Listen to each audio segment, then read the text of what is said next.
Good afternoon, everyone. I'm Rashida Welbeck, Research Associate at MDRC. I want to welcome you to this webinar, Moving Beyond the Placement Test, Multiple Measures Assessment. Before getting started, we want to thank the Great Lakes Higher Education Corporation for its engagement in supporting both research and reform in post-secondary education assessment, and a special thanks for funding this webinar. Also, thank you to all the participants for joining us today, and also for your important work in this area and being a part of this discussion. So I want to take care of just a couple housekeeping items. Throughout this webinar, your phone will be muted. If you have a question at any point in the presentation, please feel free to write your questions in the box at the bottom right-hand corner. There's a Q&A section that you can click on and open up. We will stop at key points and be able to address some of your questions. We may not get to all of them, but we'll try to address the ones that we can now, and then, if possible, follow up later with additional responses. Also, there will be 2 polls that will happen over the course of the presentation. Please note that we'll give you 30 seconds to complete the poll, and then there'll be 20 seconds to do the tabulation, and then the answers will pop up also on your right-hand side of the screen. So we're going to just jump in and talk through our goals for today. So what we hope to accomplish is to share evidence on multiple measures and sort of the reasons why multiple measures are important from what the evidence demonstrates. We're going to also offer information on the different options that colleges have for using multiple measures. And then to that end, at the end, we'll begin offering a few steps that you can take to identifying the multiple measures that might be right for you at your institution and within your systems and organizations. Now I'd like to introduce my co-presenters, beginning with Dr. Elizabeth Barnett, who is a senior research associate at Center for Community College Research at Teachers College at Columbia University. And she's been a partner with MDRC in our research on multiple measures up to this date. Good afternoon. Later in the presentation, we'll also hear from Dr. Gregory Peterson, who's Vice President of Student Support Services at Long Beach City College, and Dr. Brad Bastian, who's Director of the First Year Experience at Central Piedmont Community College in Charlotte, North Carolina, both of whom have had extensive experience developing and implementing multiple measures assessments.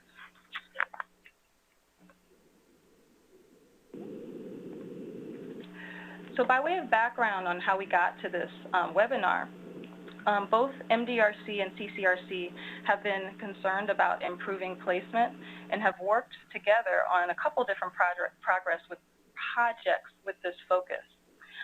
Earlier this year, the Great Lakes supported a landscape scan of 4 states to learn what has been underway at institutions and higher education systems within its catchment area, and also to consider ways to move forward in helping institutions further develop their multiple measures.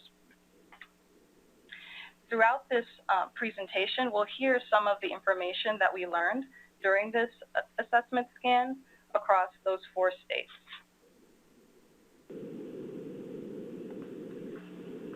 So I want to stop and do a quick poll to get a sense of where folks are in their thinking about multiple measures or how they've utilized them so far. So if you could take a moment and answer this poll question that's popped up on your screen, and you can select one of the 3 options listed.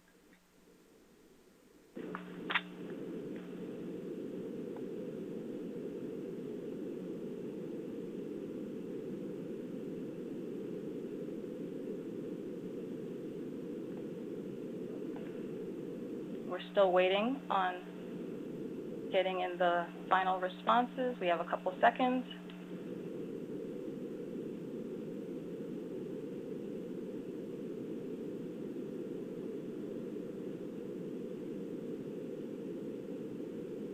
Okay, we've closed the poll, and now we're going to wait and see what the results are. And you can look at the side of your screen. You'll see the results pop up where the question now is placed.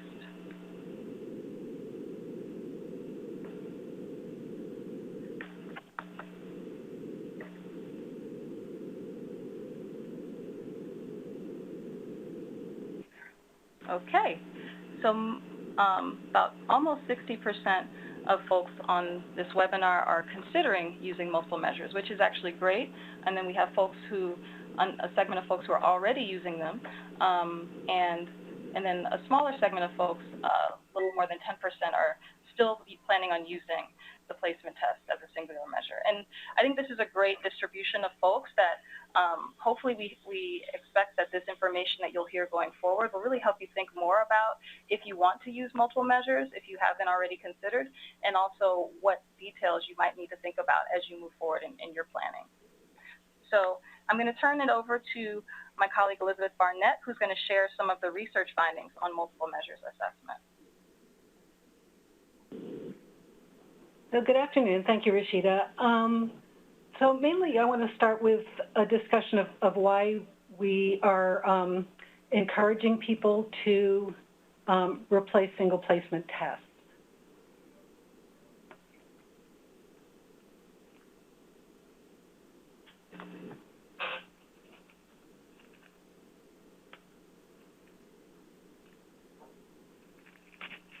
Just a moment, I need to figure out how to advance the slide here. Okay, very good.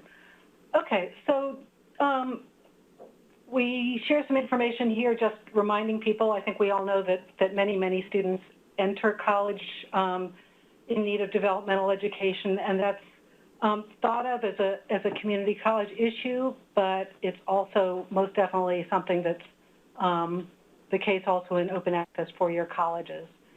And what we find is that students needing remediation are considerably less likely to graduate on time. So the slide here shows community college 8-year graduation rates from a little while ago, but I think they're pretty consistent with what we see now.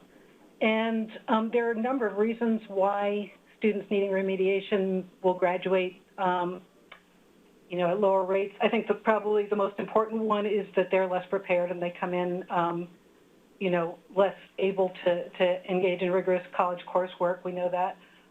But there are also a couple of other factors. One is that we know that developmental education has not always been as effective as we want it to be and may not provide as much help as would be desired. There's a lot of developmental education reform going on, so that may be changing. And the other factor is that students who place into developmental education are getting a message that they're not college ready, and that may affect their progression as well. So some of my colleagues at the Community College Research Center did some research to look at the single placement tests that are most commonly used and to figure out whether they were doing a good job of placing students into the best course for them. So they worked with data from a couple of large college systems, and they looked at the extent to which students were being appropriately placed using the tests that were available. And as you can see on this chart, a lot of students were appropriately placed.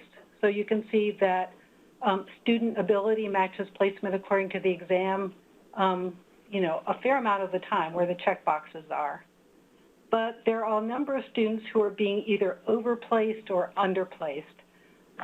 And by overplaced, we mean that they're in development or in college level classes when they probably should have been in developmental courses. And if they're underplaced, they're being, they're taking developmental courses when they could have been successful in college level courses. And by the way, these are what we call severe error rates, so that these are students who, were the underplaced students were predicted to have been able to make a B or better in a college level course. So you'll see on this slide that particularly in English, this is a concern, although it's also an issue in math. So we have considerable numbers of students who are not being appropriately placed using the placement test. This slide tells a similar story. This is drawn from some research we're doing with a number of the State University of New York colleges. And with each of those colleges, we're working with them to develop an algorithm based on their own students' data. And then using a score based on that algorithm, students are being placed into English and math courses. And actually, it's a random assignment study, so we'll have the opportunity to learn whether the algorithm method provides better placement and better college outcomes than whatever the college has been using. But at this particular college, what we found when we looked at the historical data was that GPA alone, that's high school GPA, was a fairly good predictor of success in college-level classes, while test scores alone, in the second column, was quite a poor predictor. And if you combine them, that's the third column, with GPA and test, you got some additional predictive value. And when we used a full model, which included additional information like years out of high school and whether a student had earned a GED or a regular high school diploma, you got a little bit of extra predictive ability. So you can see at this college that particularly in English, there's a really big difference between what's predicted or what can be predicted using high school GPA versus the test. And in math, it's a somewhat similar situation. And I'm just showing you also what, the story at a different college. So, we got different results because it's a different context and, they had somewhat different data available. But you can see that in this case also, the high school GPA does a much better job of predicting college success than the test alone, and then fuller models, basically more information provided better prediction. So to conclude this, I think that there's general agreement that too many students are placed into developmental education who could thrive at the college level. And a second point is that better assessment systems are needed, in most cases using more measures rather than just one. High school GPA is the best single predictor of success in college math and English, and that's not just in our research, but that's been found in various other studies around the country. At the same time, there may be other measures needed because you have some students who have been out of high school for a while, and so some colleges are considering or beginning to use non-cognitive assessments or other measures. So that's some background on this issue, and I'll turn it over to Rashida now, who will talk about some of the multiple measures options.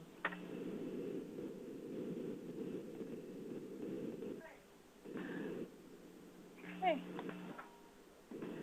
All right, thank you, Elizabeth. So in this next segment, we're going to share an overview of the types of multiple measures that could be used, the systems for implementing those measures, and also the different uses for placement that are available.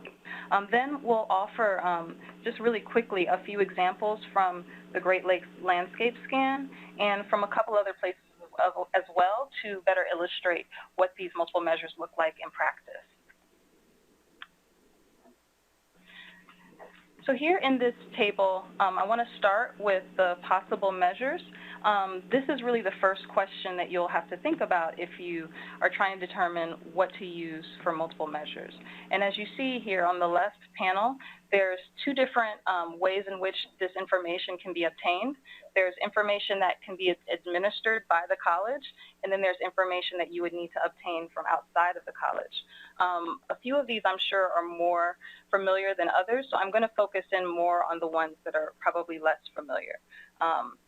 So starting with non-cognitive assessments, a non-cognitive assessment really helps to identify the possession of skills that promotes the student's ability to either think clearly and logically about information, manage their time, get along with their peers, really to just navigate through the many steps and turns that are required for a student to be successful in college. And in the literature on this, it's hard to define what is sort of a non-cognitive skill, but these are the types of characteristics that students have when they possess these skills for success.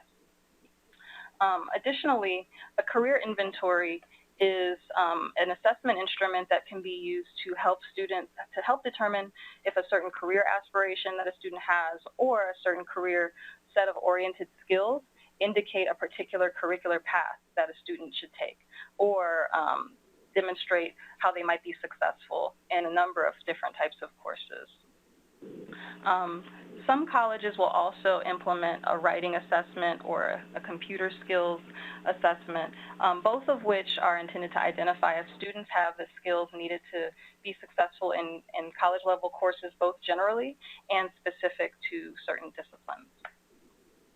All of these types of assessments can be implemented when a student first enters the college prior to starting college. Also, there's measures that you would get via the student's high school records, including the GPA or performance on specific courses that are relevant to their performance overall. And then students can also be considered for their assessments on the ACT, the SAT, or even high school exit exams or other types of college entry exams. So once you have a good sense of the measures that are available to you, you'll be wanting to think about what system or approach to use to conduct the assessment for students. And so here we have 4 different broad examples, and some of these vary even within.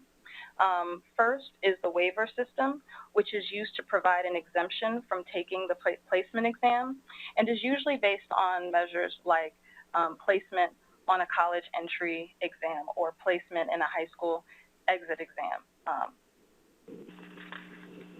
Additionally, you can look at decision bands or decision rules, and these are defined sets of rules from moving students into college level that could involve different factors for students based on performance on a placement test and other things as well. So in the case of a decision band, if a student falls within a certain window under the placement test score, the student could be bumped up to college level depending on high school GPA and or courses in the last math that was taken or the last English course. And that's just one example. There's a number of different things that can be included in a decision band. And decision rules may be much broader than just looking at a limited band, but looking at sort of a hierarchy of different types of decisions. And we'll actually hear more about that later from our co-presenter from North Carolina. Next is the algorithm approach, and an algorithm calculates a probability of success based on weighted multiple measures.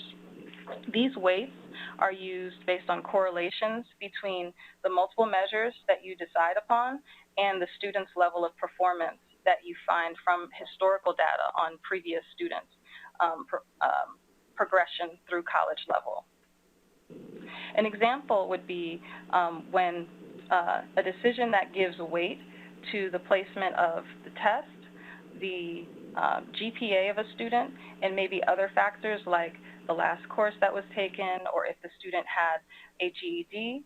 And all of these things are given particular weights that indicate their likelihood to be successful in college level, and that a mass of information is then used to determine if the student will be placed. And what we call it is the use of cut probabilities around each of these different areas to determine if the student gets bumped up to college level or if they're staying in the developmental level. And finally, directed self-placement is when a student decides whether to take developmental or college level courses. Even in this type of placement, students may be required to take a certain type of success inventory that could provide information to the student to make an informed decision about where to place themselves, and also that can help through the advising process of helping give students some direction on how they should decide if they should be in college level or in developmental level. Finally, if you look over to the third panel, this shows what types of placement that these different decisions can place students into. So, of course, the first is placement into courses, but in addition to that, there might be alternative course models like co-requisites that using these different decision options can place students into, in addition to the courses. And also, students could be placed into support services which we've seen in a number of places, where the student might receive direction to take some special supports to help them become more successful. So now I'm going to just highlight a few examples within each of those categories, and I'll pinpoint things that I think might be more helpful to get better illustration about how each of these different options work. So for instance, on this slide, if you're thinking about the use of high school GPA, there's two ways you could think about it. One is through self-report, and we found in some of the schools in Iowa that they were using a self-report option. And the other is gathering that data from the transcript. And some of the research to date suggests that self-reported GPA may be just as good. There's some variation where students probably at the lowest end of the performance spectrum, it might not be as strong for them, but that's something to consider, that option. Additionally, if we move on to thinking about these systems and approaches, we've already talked a bit about the waiver system, but I did want to highlight an example of the decision bands that we found in a particular college in Minnesota. And they were very early in their use of the decision bands, but they were able to determine that for students who were on what they called the bubble, who for math fell just within 20 points of the cut score, if they had a 3.0 GPA in an A or B in math, then they were bumped up to college level. And for reading, if they were within 10 points of the cut score and had a 3.0 GPA and an A or B in their literature courses, then they would be bumped up to college level. So that's one example. And we'll hear more from our colleague in North Carolina about how they use the decision rules in a slightly different way. We did not hear of anyone who used the algorithm in our scan of the 4 states, but we'll hear from Dr. Peterson in California about how they use the algorithm there. And then finally, directed self-placement, we did talk with one college in Iowa about how they used it. And the way it worked was that the student would take a success inventory, and the results of that inventory would be discussed in the advising session, and the student would be given advice on, based on their performance on that assessment, what would be the best option for the student.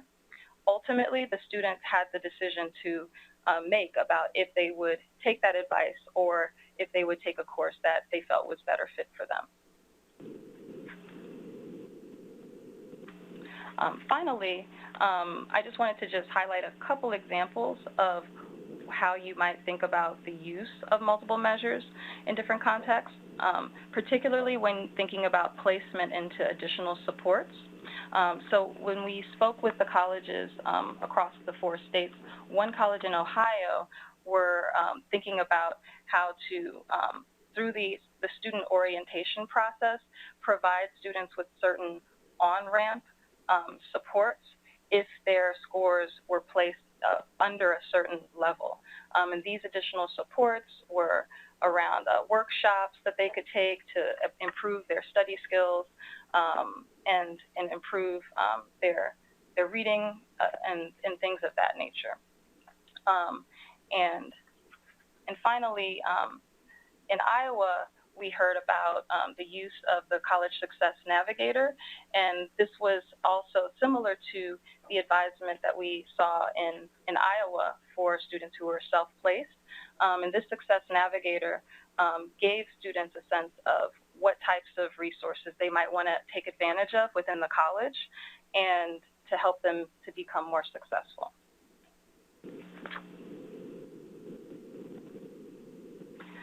So we're going to stop again to do another poll, and we wanted to hear from you all which systems seem to appeal most to your own college context, or if you are in a system level agency within your system, or maybe a support organization to colleges, which we want to hear across those types of organizations, which, and you can select all that apply. So the poll is open, and we'll give about 30 seconds for people to give a response. If people would like to enter questions into the chat box, you're welcome to do that as well.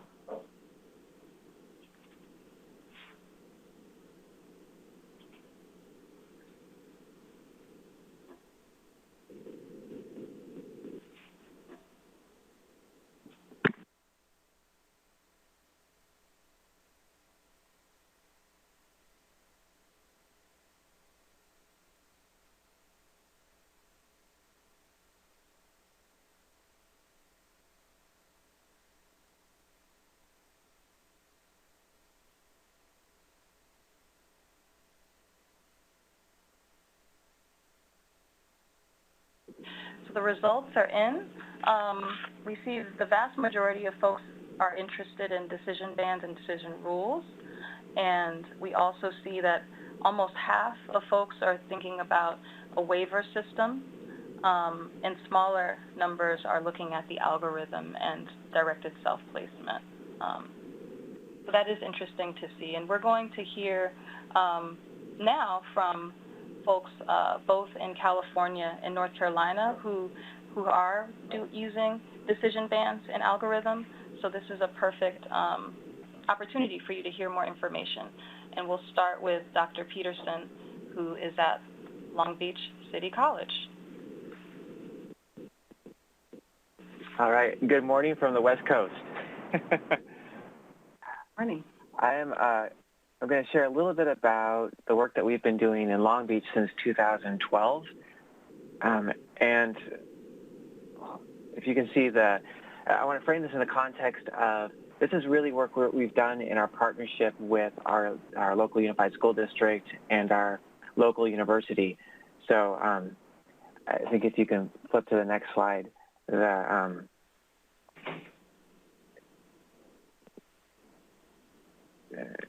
do I change? We go to there we go. You can see we serve. So Long Beach Unified School District has about 80,000 students. Long Beach City College has 30,000 students. California State University, 35,000. We're a very urban area, so 500,000 people in Long Beach. We're in LA County. Kind of gives you a sense of our size. Very diverse demographics. And so we've done a lot of work on trying to figure out how to best move students seamlessly through these educational pathways.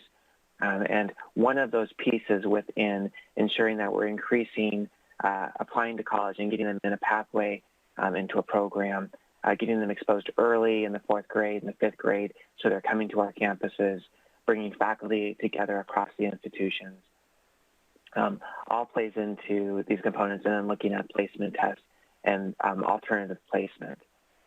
So what we when we do in Long Beach, when we do work, we do it at scale as possible. And so when we started this pilot in 2012, we started with 900 students. We now serve about 2,000 students each fall using the placement model. We started with Long Beach Unified School District. We've expanded that now to include 30 high schools from 5 different school districts. So as we get these models in place, we continue to expand them. What we've done for placement is we have used the algorithm model. The English and math placement models were derived from logistic regression analysis using historical data from 2005 to 2010.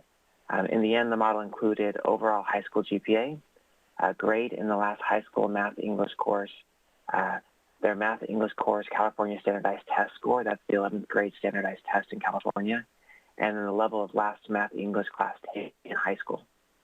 So each student receives a score that combines these factors and is used for placement. And what we learned is 3 things. We learned first that standardized tests predict standardized tests. So the correlation between the 11th grade California standardized test was so closely associated with the scores on the AccuPlacer that we could actually ignore everything a student did in their senior year and place them based on their 11th grade standardized test if we were just using the AccuPlacer. The second thing we learned was that previous performance predicts future performance, and we as a college already knew that. That's why we have sequences of courses. So we found similar patterns that students who performed well, who had good skills as a student in high school, could transfer those skills to college.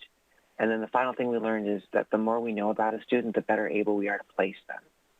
So those are really the kind of the ground learnings we had. If we look at our success, so this shows you over the last 4 years the work that we've done and success that we've seen, and we've really tried to be very honest in our analysis. And so we're looking at a matched comparison group, so students who had similar characteristics to the students that were placed alternatively. We also require all of our students to take the AccuPlacer, even though that they can be placed using the multiple measures.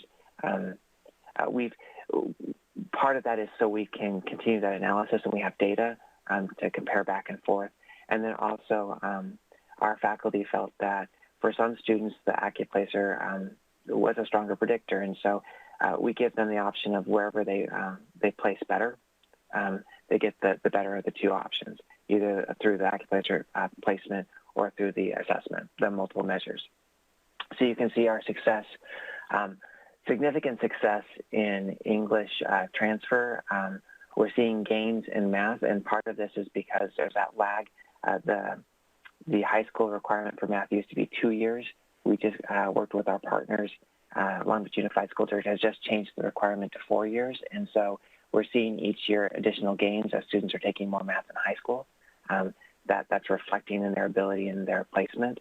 And then the last category shows you, this is a California state system measurement that shows that they've completed at least 12 transfer units and attempted transfer level English or math is one of our ways to see if they're making progress towards transfer.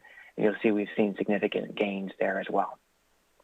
What I think is the most important for us in Long Beach is that these gains have been primarily in, all student groups have gained, but we've seen the most significant increases in our underrepresented groups, our students of color.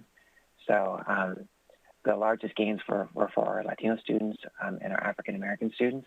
And when we compared our results of our placement to our benchmark group in 2011, our highest performing group in 2011 were our Asian American students, and all of our student subgroups performed at or above that level in 2012 based upon the multiple measures placement. So, so just the ability to address equity gaps has been very significant in this work. The model considerations, so what we did to move forward on this.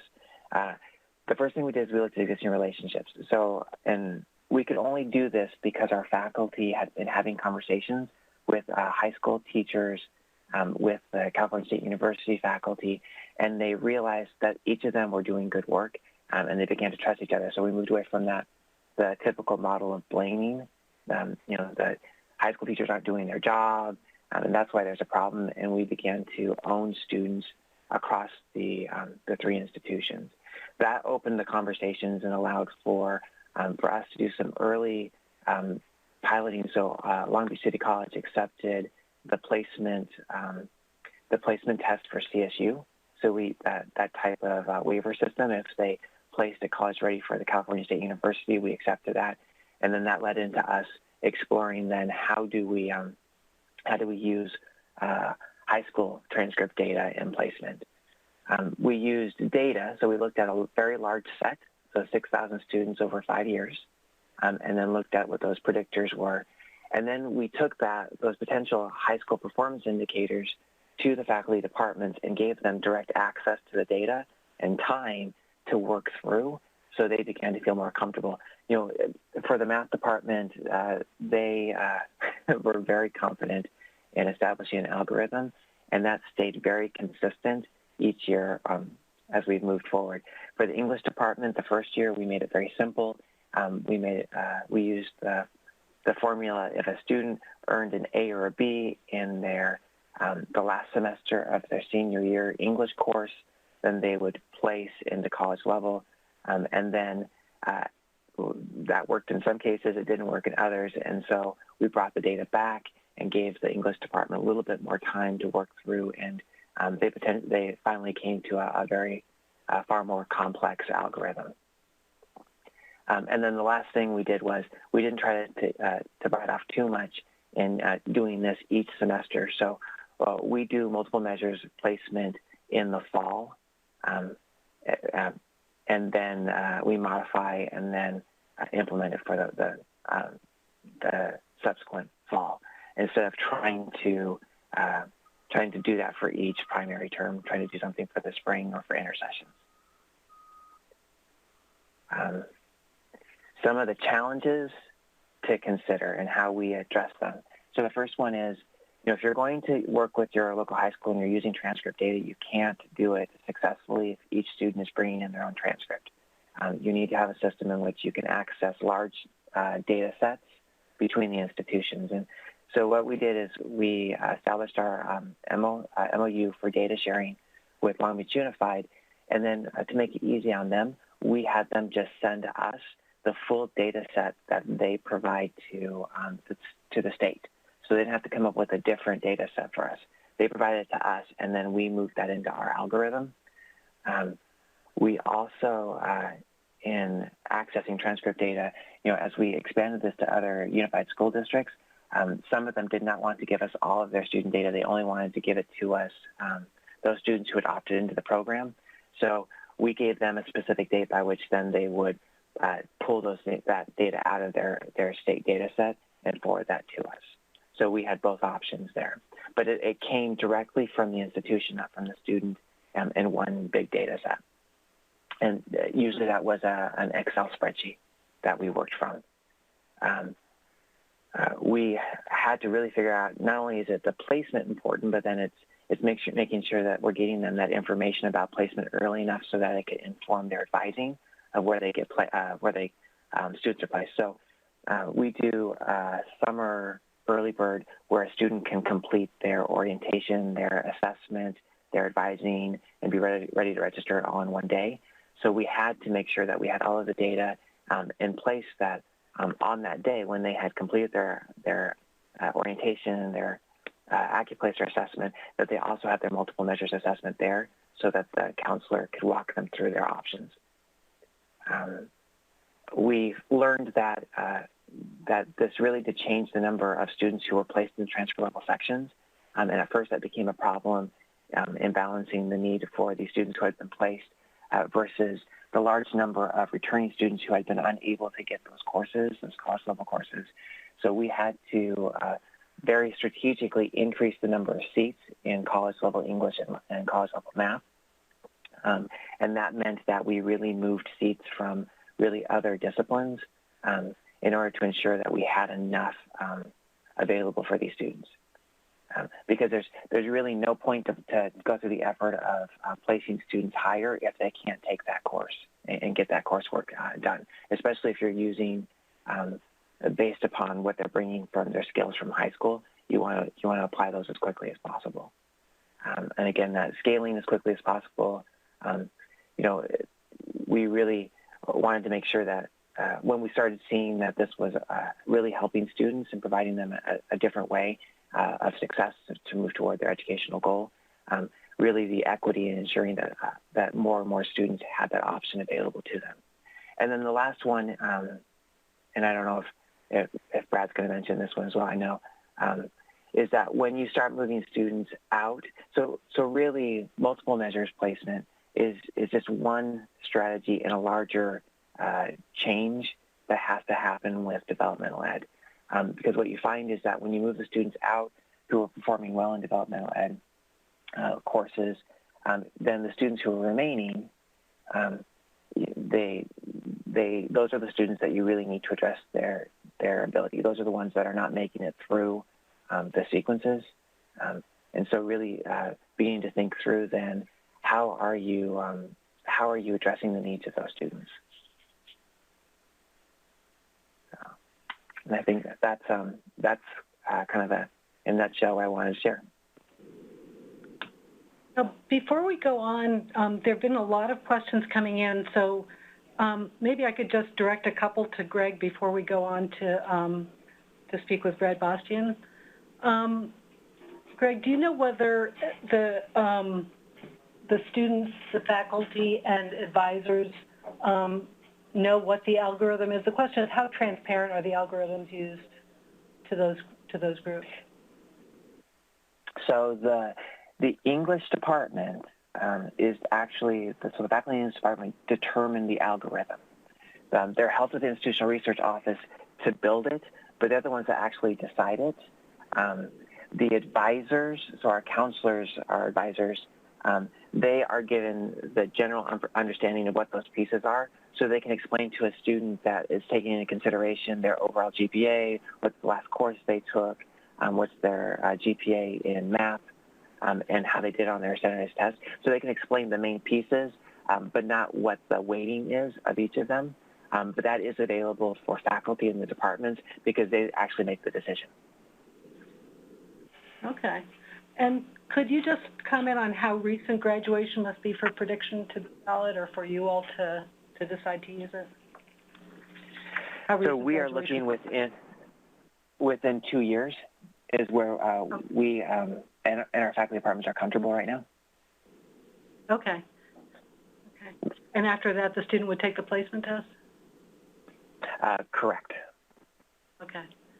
And maybe just one more question.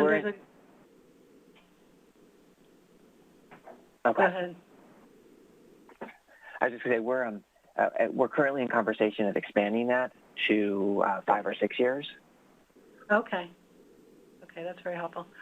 And let me just ask one more question, although there are a number of them.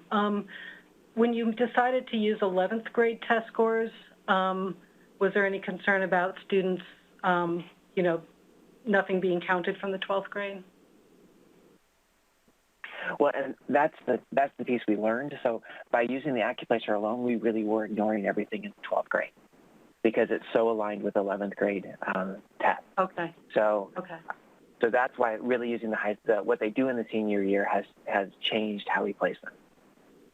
Okay. Okay. Very good. Well, thank you. Let's go ahead and pass it to Brad Bastian then. All right. Good afternoon. And so I'm going to tell you about what we did in North Carolina through our 58 community colleges. We began implementing this new policy that I'll tell you about in 2013, but it's not until this coming fall that all the colleges have to implement. So we implemented back in that first year, starting really in spring 14, but colleges had started it before us, and many are just implementing it now. And it's a kind of a hierarchical system. So we look, first of all, of course, like anyone would, does a student have college-level math and or English credits, because then they really are already placed at college level. But if they don't meet that, then they go into the policy. And so the first thing we look at in the policy, the sort of top of the hierarchy, is that high school GPA of 2.6 or higher, unweighted, and we don't round it. And we also have a kind of a proxy measure to see if the student was on a college prep track. Now, that's being a little conservative because the research they did from the Community College Research Center showed it didn't really matter what type of diploma the student was getting for the most part, but that, kind of satisfied everybody to be a little bit conservative. And so we look for that fourth math class to be from a list of college prep math classes. If the student meets that, they don't have to take the placement test. They're placed at college level all the way through pre-calculus and freshman English, et cetera. If they don't meet it, we look at their ACT and SAT scores, and we had validation studies, but we didn't use the validated scores in North Carolina. For simplicity's sake, we chose the national benchmark scores. So as you know, SAT scores have recently changed in March, so we're using the new scores already. And then if they don't meet that, then they have to take the North Carolina specific version. It's a kind of an AccuPlacer product called the North Carolina Diagnostic Assessment for Placement. And that's the NCDAP placement test. And as you can imagine, that's similar to giving students an AccuPlacer. We feel like it's better. It's a customized test for the state. But, you know, about half of our students at our college still end up taking that. So we did this because of a large research study done by the Community College Research Center. It took 2 cohort years of high school students that came out of North Carolina public high schools and went right to community colleges. And it allowed us to make predictions as to what would happen if we started using high school GPA as a predictor. And we said GPA because it did a much better job of predicting first semester grades than any of the other high school information, test scores, or anything else. First, it would be a more accurate predictor of first course grades, and that's how placement is usually validated. I think there's a better way to validate placement testing or placement, but that's really the traditional way. And so we found from the research the high school GPA would definitely have a closer correlation to the first semester grade than test scores or other things. Second thing is that it would all of a sudden mean that more students were placed into college level for English and math instead of for developmental in at least one subject. And that would be obviously a revolution. The third thing was that course success rates would not go down significantly if we did this, except for a couple of higher level entry math courses, statistics, one of our courses, college level, or college algebra, and pre-calculus. We found that a student would need to average a 3.0, so we actually created a math support course for those students, and it's called Math 001. It's 1 credit, and it's designed to help students go right into pre-calculus or statistics or whatever, but get the help that they needed. And the last thing, most important thing, the study allowed us to predict that significantly gatekeeper English and math completion rates would go up. And that's really more important than the course success rates, is how many students really get through and reach their goals. So as far as the obstacles we've encountered, surprisingly less than we expected. Transcripts are more available than a lot of people feared. Not all colleges require students to bring in a transcript. We do at our college for financial aid purposes. We always have. But once students know that this is going to benefit them, they bring in their transcript. And we actually end up sometimes with 2 and 3 copies from students for various reasons. We also accept their first semester senior transcript as well as their graduated one. And, you know, we thought originally we would have automatic uploads of the GPA and the transcript and all this stuff, but that didn't turn out to be the case until March. We're now finally getting GPA uploads, but we've done this, evaluated about 20,000 transcripts in our college alone. I'm in a large college, Central Piedmont, and given out 9,000 waivers in 2.5 years, and that's all done by hand, and we didn't increase our staff load. So it really wasn't difficult to get the transcripts or to evaluate them. You know, we work hard to find the ones that get overlooked. There's a lot of them. We do accept private, homeschool, out-of-state. We don't accept adult high school diploma, GPA, or international ones, even though I saw a study where that was a good predictor.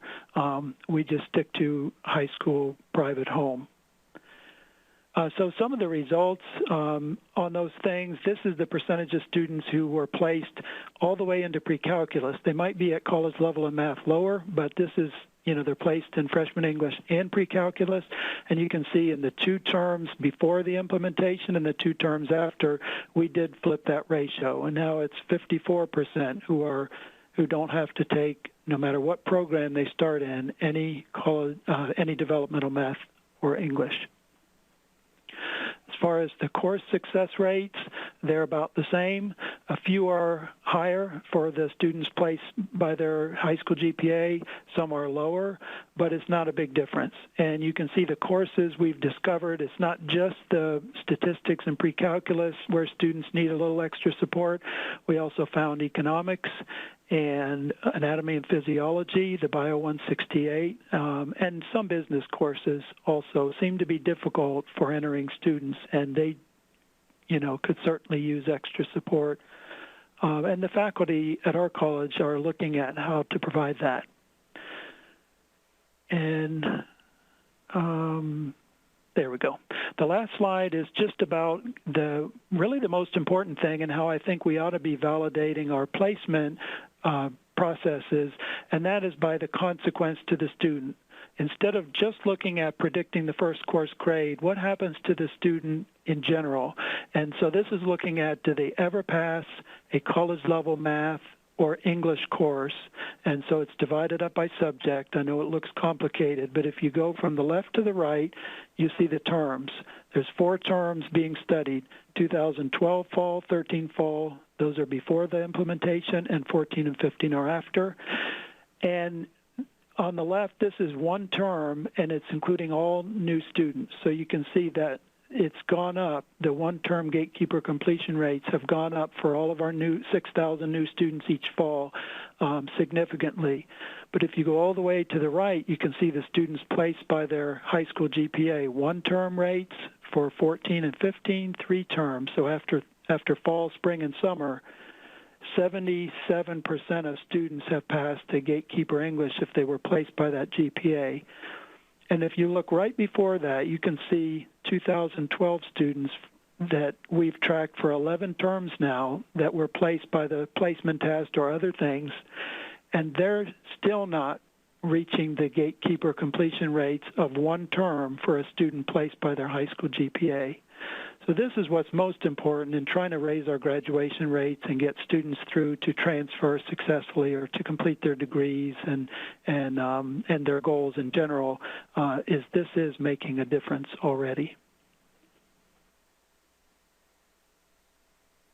I think that's it.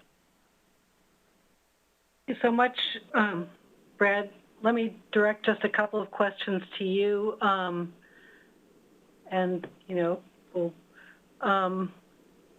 you've covered some of the questions that were here, but could you talk about what your policy is on self-report GPA? Yeah, we don't accept self-reported information in our placement policy in the state or at any of our local colleges that I know of. And for good or ill, self-reported GPA is a valid measure. It's not quite as accurate as GPA from a transcript, but it is valid and would almost certainly be a stronger predictor than a placement test score. Okay. And can you tell people what the current SAT expectation is for college-level English? Sure. It's 480 in the new score range. Before March, it was 500, and for math, it's 530 for the new, and it was 500 in math. And for SAT, we used to allow either 500 on the writing test or 500 on reading. And now it's just because the new policy adopted the new score, and the writing test isn't really mandated anymore. It's just that 480 on the English part, the reading part. Okay. There's also a question about testing students who are still in high school. Is that something that you do? And if so, do you recommend that it be done in the junior or senior year? Yeah, so I wanted to address this by saying we actually have legislation in North Carolina that came out. It's a great idea. It has limitations, but the legislature said we have to start testing students or measuring their college readiness, whether that's by GPA or ACT test, which they all take in the 11th grade, or whatever else. And if they're not college ready by validated community college standards, then those students have to be remediated in the senior year. Now, we found that out last March, and we were supposed to implement or put a plan forward last March to implement this fall, but the legislators gave us 2 more years. So our community college folk are working with the North Carolina Department of Public Instruction to figure out exactly how to do that and how to remediate those students. Of course, if we're using tests, we're not always measuring the student skills, and so if we can use GPA and remediate the student skills, I think we'll get even farther than just if we look at their content knowledge. Very good. One final question. Did you have to add staff to put your system into place? And also, did you do what kind of training did you do of staff? So we did some regional kind of training for various colleges in terms of inputting the data. We had some new uses of screens or new screens, and so that was done several places in the state, and people came in from other colleges, and we showed them how to do it, you know, the people who had been in on this process from the beginning. We did not add any staff, but I will say this, just like Greg said, you're going to need more college-level faculty, and science and math courses are always at a premium, hard to offer enough of, and there was definitely a bottleneck even in English. So because we're moving so many students from developmental to college level, we're talking 700, 900 more per fall term going in, and you can imagine that puts a strain on just making that transition, having enough of the right instructors with the right number of sections. Thank you. That's very helpful, and appreciate your presentation.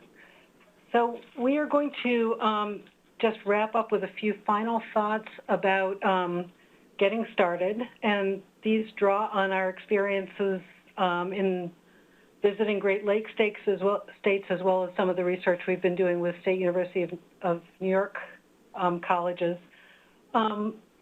And some of these apply to any initiative, but I think maybe it's even more important with this one. So first of all, bringing everybody to the table who's involved, and a lot of people are typically involved. It's typically, you know, admissions, testing, registration, counseling, IT, institutional research, and faculty. So, you know, we learned the extent to which, you know, different people across the institution were involved, but then also having a small steering group who's steering the initiative. And we also have seen that leadership commitment is especially essential, especially because so many people are affected in different ways, and, you know, change is always, you know, raises fears. So keeping data in front of people we saw as a very effective strategy. So making sure that people understand previous success rates of students in their college and how those have correlated with the placement strategies that have been in place, you know, has been very important to conversations. And then so much of the success of this whole approach depends on being able to get high school information.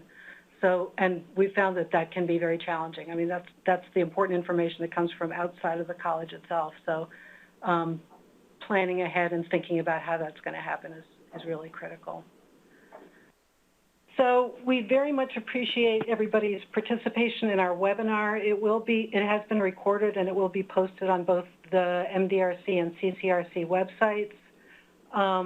When you sign off, there'll be a short survey that will appear, and it will take just 1 minute of your time, and we'd very much appreciate it if you would complete it. So thank you so much for joining us today. Thank you.